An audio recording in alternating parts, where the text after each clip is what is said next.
அஸ்ஸலாமு அலைக்கும். Hi friends, பிரேக்ஃபாஸ்ட்டுக்காக வந்து சேமியா தான் ரெடி பண்ணலாம்னு சொல்லிட்டாங்க. அதை வந்து மசாலா கொடுத்து ரெடி பண்ணலாம்னு சொல்லிட்டு கொஞ்சமாக நெய்யில் வந்துட்டு சேமியா வந்து ஃப்ரை பண்ணி வச்சுக்கிட்டேன், ஏதாவது வறுத்து வச்சுக்கிட்டேன்.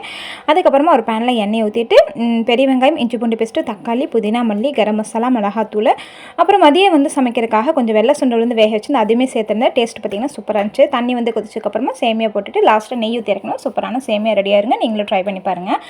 கோதுமை வந்து ரேஷனில் கிடச்சி அதில் கொஞ்சமாக பார்த்திங்கன்னா வெள்ளை சுண்டல் போட்டு அரைச்சி வச்சுட்டோம். சூப்பராக இருக்கும், சாஃப்ட்டாக கிடைக்கும் சப்பாத்தி. அதனால் அதை கழுகி காய வச்சுக்கலாம்னு சொல்லிட்டு மேலே மாடிக்கு தான் போயிருந்தோம்.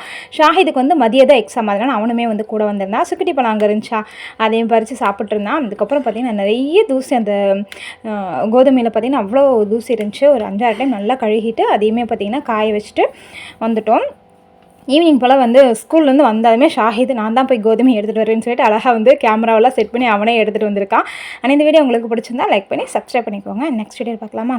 டாடா.